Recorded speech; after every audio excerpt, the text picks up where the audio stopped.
ना होगा, और अगर सब मिलकर कोशिश करें तो रास्ता निकल सकता है। राजू के चेहरे पर एक उम्मीद की किरण जागती है।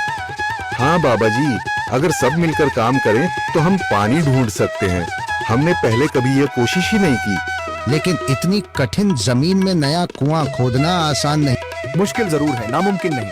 अगर हम मिलकर काम करें तो ये हो सकता है। राजू खड़ा हो जाता है।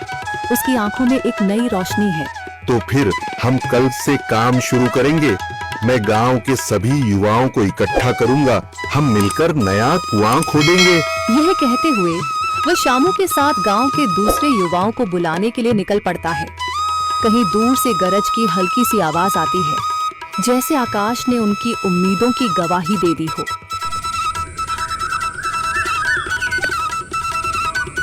अगली सुबह राजू और शामू गांव के युवाओं को इकट्ठा करने निकल पड़े। चौधरी महेश की हवेली के सामने एक भीड़ जमा है। बाबा जी, संदरी, गांव के कुछ बुजुर्ग और किसान सभी मौजूद हैं। हम हाथ पर हाथ रखकर नहीं बैठ सकते। अगर अल्लाह ने हमें हिम्मत दी है तो हमें खुद पानी के लिए मेहनत करनी होगी। हम एक नया कुआं खोदेंगे।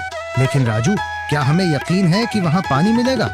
बेटा, पानी जमीन के अंदर होता है, बस सही जगह खोदने की जरूरत है। हमने अपने बुजुर्गों से सुना था कि पुरानी नहर के पास जमीन नरम थी, शायद वहीं पानी हो। बाबा जी सही कह रहे हैं। अगर तुम सब यह काम करने के लिए तैयार हो तो मैं अपने कुछ मजदूर भेज सकता हूँ। धन्यवाद चौधरी जी, लेकिन हम सब खुद भी मेहनत करेंगे। यह हमारे गांव के अस्तित्व की लड़ाई है। संदरी, जो अब तक चुप थी, आगे बढ़ती है। हम औरतें भी पीछे नहीं रहेंगी।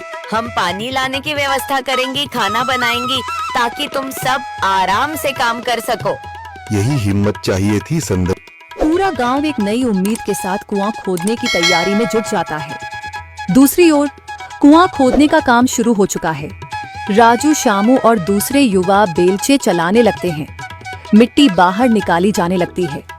तेज गर्मी के बावजूद सब पूरी हिम्मत के साथ जुटे हुए हैं। दोपहर की तेज धूप जमीन आग की तरह तप रही है। गांव के लोग लगातार कुआं खोदने में जुटे हैं। हाथ छिलने लगे हैं, माथे से पसीना बह रहा है, मगर किसी ने हार नहीं मानी। महिलाएं पानी और सत्तू लेकर आती हैं ताकि पुरुषों को कुछ राहत मिले। हमें और गहराई तक जाना होगा। अब तक सिर्फ सूखी मिट्टी और पत्थर ही निकल रहे हैं। राजू, यह बहुत कठिन काम है। अगर हमें पानी न मिला? अल्लाह मेहनत करने वालों को कभी निराश नहीं करता बेटा। तुम सब अपनी कोशिश जारी रखो, पानी जरूर निकलेगा। हिम्मत मत हारो। अगर अब रुक गए तो फिर कभी पानी नहीं मिलेगा।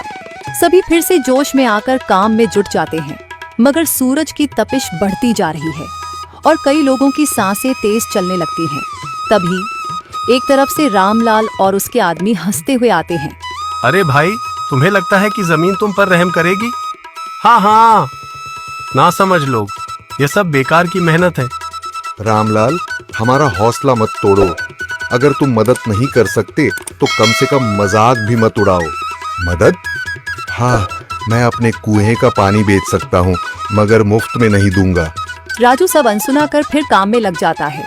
शाम होने लगती है, लेकिन अभी तक पानी का नामो निशान नहीं। कुछ लोग मायूस होकर पीछे हटने लगते हैं। राजू, शायद रामलाल सही कह रहा है। यह सब बेकार है। नहीं शामू, हमें हार नहीं माननी। अगर आज हार गए तो फिर कभी हिम्मत नहीं कर पाएंगे। तभी अचानक फावड़ा किसी कठोर चीज से टकराता है। एक अजीब सी आवाज आती है। राजू चौंक कर देखता है और जल्दी जल्दी मिट्टी हटाने लगता है। अचानक एक ठंडी लहर महसूस होती है। सभी लोग दौड़कर आते हैं। जैसे जैसे मिट्टी हटती है, नीचे से गीली जमीन नजर आने लगती है। सब हैरान रह जाते हैं। सुभान अल्लाह, मैंने कहा था ना, अल्लाह हमारी मेहनत को जाया नहीं करेगा। राजू और बाकी सभी जोर लगाते हैं। कुछ ही पलों बाद अचानक मिट्टी के नीचे से पानी की एक छोटी सी धारा फूट पड़ती है। गांव वाले खुशी से चिल्ला उठते हैं। पानी पानी निकल आया। यह अल्लाह की कुदरत है रामलाल, जिस पर तुम्हें यकीन नहीं था। पूरा गांव आनंद से झूम उठता है। लोग एक दूसरे को बधाइयां देते हैं। औरतें दुआ करने लगती हैं। कुछ दिन बीत चुके हैं। गांव वाले नए कुएं से पानी भर रहे हैं, खेतों को सींच रहे हैं और जिंदगी फिर से पटरी पर लौट रही है।